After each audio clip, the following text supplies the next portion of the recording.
بسم اللہ الرحمن الرحیم۔ السلام علیکم وقار زمان۔ آج نئے لیکچر وائٹامن B3 جس کو نیاسین بھی کہا جاتا ہے اس کے ساتھ حاضر ہے۔ نیاسین یا نائکوٹینک ایسڈ جو ہے this is one of the B complex vitamins. یہ بی کمپلیکس وائٹامن سیریز کا تیسرا وائٹامن ہے۔ It is manufacture in the bodies of plants and animals from the tryptophan. اس کا جو پریکرسر ہوتا ہے یعنی جس را مٹیریل سے بنتا ہے پلانٹس اور اینیملس کے جسموں میں تو اس کو ٹرپٹوفان کہتے ہیں۔ تو ٹرپٹوفان سے بعد میں میٹابولزم کے نتیجے میں نائکوٹینک ایسڈ یا نیاسین بنتا ہے۔ اس کے ہمارے جسم میں کون سے فنکشنز ہیں اور کون سے یوزز ہیں؟ سب سے پہلا جو ٹاپ موسٹ اس کا فنکشن ہے وہ ہے انرجی میٹابولزم۔ جیسے کہ ہم جانتے ہیں کہ بی کمپلیکس وائٹامن کے پہلے 6 وائٹامنز جو ہیں وہ میٹابولزم میں حصہ لیتے ہیں اور بطور کو انزائم کام کرتے ہیں، جو انزائم کا ایک پارٹ ہوتا ہے اور انزائم کی ایکٹیویٹی میں ہیلپ کرتے ہیں۔ تو انرجی میٹابولزم نیاسین جو ہے یہ 2 کو انزائمز NAD اور NADP nicotinamide adenine dinucleotide and nicotinamide adenine dinucleotide phosphate ان کا ایک اہم کمپوننٹ ہوتا ہے، اور یہ 2 کو انزائمز جو ہیں یہ مختلف قسم کے میٹابولک پاتھ ویز یا میٹابولک ریئیکشنز میں حصہ لیتے ہیں، جس کے نتیجے میں ہماری جسم میں موجود خوراک جو ہے وہ توانائی میں کنورٹ ہوتی ہے۔ مثال کے طور پر کاربوہائیڈریٹ، فیٹس اور پروٹین جو ہم خوراک میں لیتے ہیں اس سے یہ انرجی پیدا کرتا ہے۔ دوسرا جو اس کا اہم فنکشن ہے وہ ہے سیلولر ہیلتھ، ہماری خلیے کی جو صحت ہے۔ جیسے کہ مثال کے طور پر ہمارے جو ہیلدی سیلز ہوتے ہیں ان کی ہیلتھ کو مینٹین کرنے کے لیے، اور سیل میں موجود آپ کو معلوم ہونا چاہیے کہ نیوکلیس کے اندر جو مرکزہ ہوتا ہے اس میں DNA پایا جاتا ہے۔ یہ DNA کی ریپیئر اور اس کی سنتھسس میں ہیلپ کرتا ہے، یعنی اس کو بناتا ہے اور اس کی مرمت کرتا ہے۔ اس کی جو کافی مقدار ہے adequate niacin levels, they are essential for overall cellular function and growth. ہماری جو اوور آل مجموعی طور پر سیل کا جو فنکشن اور گروتھ ہے اس کے لیے یہ امپورٹنٹ ہوتے ہیں۔ اگلا اس کا بہت اہم فنکشن ہے وہ ہے کولیسٹرول ریگولیشن۔ نیاسین جو ہے یہ ہمارے کولیسٹرول لیول کو کنٹرول کرتا ہے، اور یہ ہمارے جسم میں موجود جو HDL ہے جس کو گڈ کولیسٹرول کہا جاتا ہے اس کے لیول کو بڑھاتا ہے۔ دوسری طرف جو جن کو بیڈ کولیسٹرول کہا جاتا ہے LDL یعنی لو ڈینسٹی لیپوپروٹین ان کے لیول کو یہ کنٹرول میں رکھتا ہے، اور اس کے ساتھ ساتھ ٹرائی گلیسرائڈ جو بعد میں ہارٹ پرابلمس کا ایک وجہ بنتی ہے۔ اس کی وجہ سے یہ بہت ہی ایک امپورٹنٹ وائٹامن ہے ہماری لپڈ پروفائلز کو کنٹرول رکھنے میں، اور ہماری جو دل کے امراض ہیں ان کو بچانے میں یا ان کے چانسز کو کم کرنے میں۔ اسکن ہیلتھ میں بہت زیادہ امپورٹنٹ ہے، آپ کی جو اسکن کی اپیئرنس ہے اس کو یہ مینٹین رکھتا ہے۔ اس کے ساتھ ساتھ یہ آج کل کے جتنے بھی اسکن کیئر پروڈکٹس ہوتے ہیں ان میں یہ انکلوڈ کیا گیا ہے، کیونکہ جیسے کہ مثال کے طور پر آپ کی جو عام اسکن کی جو کنڈیشنز ہوتی ہیں جیسے کہ دانے، ایکنیز وغیرہ اور روزیسی ایسی بیماری ہے جس میں آپ کے جو فیس ہوتا ہے اس پر وہ اس میں ریڈنس آ جاتی ہے، خاص طور پر آپ کے چیکس پہ، نوز پہ، فور ہیڈ پہ اور چن پہ، اور اسی طرح ویزیبل بلڈ ویسلز آپ کے جو رگیں اور شریانیں وغیرہ ہوتی ہے وہ نمایاں ہو جاتی ہے۔ تو اس کنڈیشن میں بھی اس کا استعمال کیا جاتا ہے۔ نیاسین کی ڈیفیشنسی اور کو پریونٹ کرنے کے لیے بھی نیاسین وائٹامن B3 سپلیمنٹ استعمال کیے جاتے ہیں، کیونکہ اس کی کمی کے نتیجے میں ایک بیماری جنم لیتی ہے جس کو ہم پیلیگرا کہتے ہیں، اور پیلیگرا کے سائن اینڈ سمپٹمز میں ڈرماٹائٹس جس کو اسکن انفلیمیشن کہتے ہیں، ڈائریا جس کو لوز موشن یا ڈائریا بھی کہتے ہیں، ڈیمینشیا یہ ایک برین سے ریلیٹڈ بیماری ہے، اور باقی دوسرے ہیلتھ ایشوز وہ بھی یہ ایڈریس کرتا ہے۔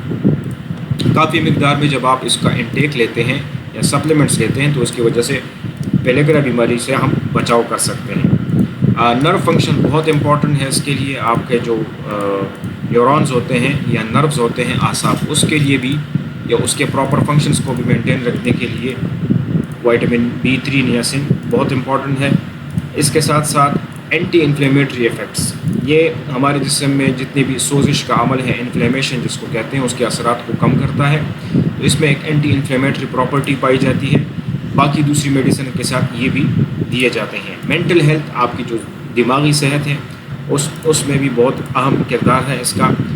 It is investigated for its potential in managing condition like schizophrenia and depression. Schizophrenia جو ایک دماغی کنڈیشن ہے، اور دوسرا ڈپریشن جس کو ہم افسردگی بھی کہتے ہیں، تو ان کو بھی بچانے میں اہم کردار ادا کرتا ہے۔ سورسز قدرتی طور پر نیاسین یہ کن کن کھانوں میں پایا جاتا ہے، اس میں شامل ہیں مختلف قسم کے فوڈ جیسے کہ گوشت، پولٹری، فش، مچھلی میں، اخروٹ بادام میں، اور اس کے علاوہ ہول گرینز یعنی وہ غلہ وہ دانے جس کو آپ نے ریفائن نہ کیا ہو۔ It is also available in supplement forms, مختلف قسم کے اچھے پروڈکٹس میں نیاسین جو ہے وہ اویلیبل ہوتا ہے۔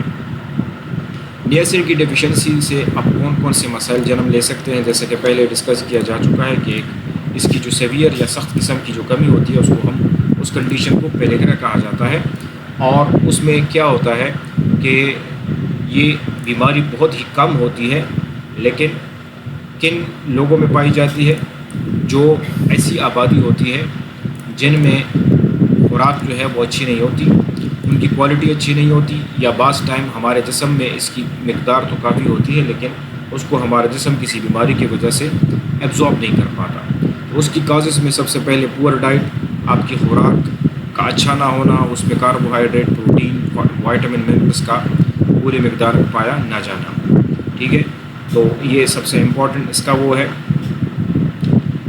اس کے ساتھ ساتھ نیکسٹ جو ہے وہ ہے مال ایبزارپشن۔ مال ایبزارپشن کہتے ہیں کہ آپ کا ایبزارپشن جو ہے وہ بیڈ ہے، آپ کے انٹسٹائن سے صحیح طریقے سے وائٹامن B3 آپ کی خوراک سے ایبزارب نہیں ہو رہا۔ مثال کے طور پر اس میں ٹاپ دو بہت بیماریاں ہیں، ٹاپ موسٹ کرونز ڈیزیز اور سیلیک ڈیزیز۔ کرونز ڈیزیز اور سیلیک دونوں آٹو امیون ڈیزیز ہیں۔ آٹو امیون ڈیزیز یا بیماری اس بیماری کو کہا جاتا ہے جس میں ہمارے جسم کا جو اپنا امیون سسٹم ہے ہمارے جسم کو بائی مسٹیک اٹیک کر دیتا ہے اور ہمارے کسی بھی ٹیشو میں یہ انفلیمیشن کاز کر دیتا ہے۔ تو اس میں کرونز ڈیزیز یہ کولون یا انٹسٹائن پہ اٹیک کرتا ہے، اور سیلیک ڈیزیز آپ کے انٹسٹائن پر، اسمال انٹسٹائن پر اٹیک کرتا ہے۔ سیلیک ڈیزیز جو ہے ہمارے گندم اور جو میں موجود جو گلوٹین ہے ایک قسم کا پروٹین، یہ اس کو ڈائجسٹ نہیں کر پاتا، جس کی وجہ سے آپ کا امیون سسٹم آپ کی اس انٹسٹائن کی لائن پہ اٹیک کر لیتا ہے اور اس میں آٹو امیون ڈیزیز کاز کر لیتا ہے۔ اس کے ساتھ ساتھ الکوہلزم، آپ الکوہل انٹیک کرنا، اس کی وجہ سے بھی نیاسین کی ڈیفیشنسی آ سکتی ہے۔ کچھ ایسی میڈیکیشنز یا دوائیاں ہیں، مثال کے طور پر اینٹی کنورژن جو مرگی کی بیماری میں ہم دیتے ہیں، اس کے علاوہ آئسونیازیڈ جو کہ ایک اینٹی ٹی بی کی بیماری میں ہم ایک دوا دیتے ہیں جس کو آئسونیازیڈ کہا جاتا ہے۔ اس سے بھی نیاسین کی جسم میں موجود ایبزارپشن یا میٹابولزم متاثر ہو سکتی ہے۔ پیلیگرا کی کون سی علامات ہیں، ہم کیسے پہچان سکتے ہیں کہ کسی شخص میں پیلیگرا کی بیماری ہے؟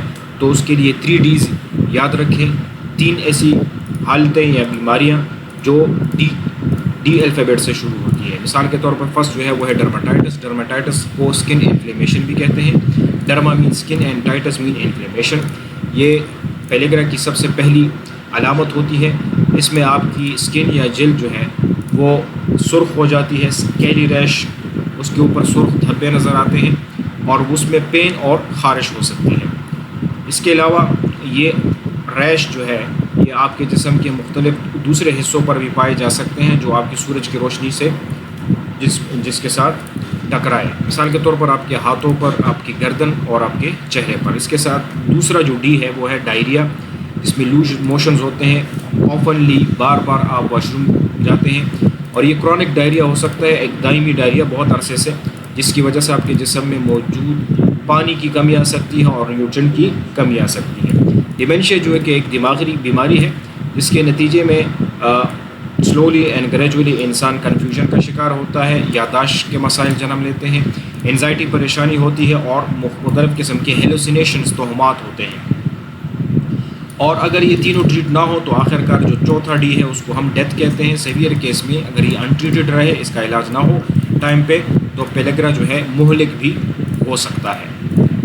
یہ اس کے سائن اینڈ سمٹمز ہیں، ہیئر لاس بھی ہو سکتا ہے، تھکاوٹ ہو سکتی ہے، آپ کے منہ میں چھالے ہو سکتے ہیں، مینٹل کنفیوژن ہو سکتی ہے، بدہضمی، diarrhoea and constipation, anxiety and depression, دماغی حالتیں، پریشانی اور اداسی، numbness tingling in the hands and feet, ہاتھ اور پیروں کا سن ہو جانا، سر میں درد اور روشنی سے جو ہے بہت زیادہ حساس ہونا، اور اس کے ساتھ ساتھ اسکن انفلیمیشن یا جس کو ہم ڈرماٹائٹس بھی کہتے ہیں۔ اچھا، اب نیاسین کی ڈیفیشنسی کو کیسے ہم ٹریٹ کر سکتے ہیں اور اس سے کیسے بچا جا سکتا ہے؟ ڈائٹری انٹیک آپ کو ایک ایسی خوراک لینی ہے، ایسی سورسز لینی ہے جس کی وجہ سے آپ کی نیاسین کی ڈیفیشنسی نہ آئے، مثال کے طور پر میٹ، پولٹری، فش، نٹس، لیگیومس وغیرہ۔ اس کے ساتھ ساتھ سپلیمنٹس کی شکل میں بھی یہ دستیاب ہو سکتا ہے۔ اور ٹریٹمنٹ میں پیلیگرا کو ہم کس طرح سے ٹریٹ کر سکتے ہیں، یعنی انڈر لائن ڈیفیشنسی۔ اس کا مطلب یہ ہے کہ فار ایگزامپل آپ کی جو نیاسین ڈیفیشنسی ہے جس سے پیلیگرا بیماری وجود میں آئی ہے، تو اس کی جو انڈر لائن کاز ہے جس کی وجہ سے یہ پیلیگرا آئی ہے، مثال کے طور پر کرونز ڈیزیز یا سیلیک ڈیزیز یا الکوہولزم، ان چیزوں کو آپ نے ایڈریس کرنا ہے۔ سیلیک ڈیزیز کا آپ نے ٹریٹمنٹ کرنی ہے، کرون ڈیزیز کا مثال کے طور پر آپ کو سیلیک ڈیزیز ہے تو آپ نے ویٹ، گندم وغیرہ نہیں لینی جس میں پروٹین ہوتا ہے اور وہ اریٹیٹ کرتا ہے آپ کے انٹسٹائن کو۔ اسی طرح اگر الکوہولزم کی وجہ سے ہے تو آپ نے الکوہل ڈرنکنگ نہیں کرنی۔ Managing of under line condition, if mall absorption is the cause addressing the under line medical condition. جیسے کہ میں بتا چکا ہوں، اگر مال ایبزارپشن ہے، نیاسین کافی مقدار میں موجود ہے لیکن ایبزارب نہیں ہو پا رہا، تو جن مسائل کی وجہ سے ایبزارب نہیں ہو پا رہا آپ نے ان مسائل کو ایڈریس کرنا ہے، اور اوائڈنس آف دا الکوہل۔ اس کے ساتھ ہی نیاسین کے بارے میں جو لیکچر تھا یہ اپنے اختتام کو پہنچا۔ انشاءاللہ نیکسٹ لیکچر میں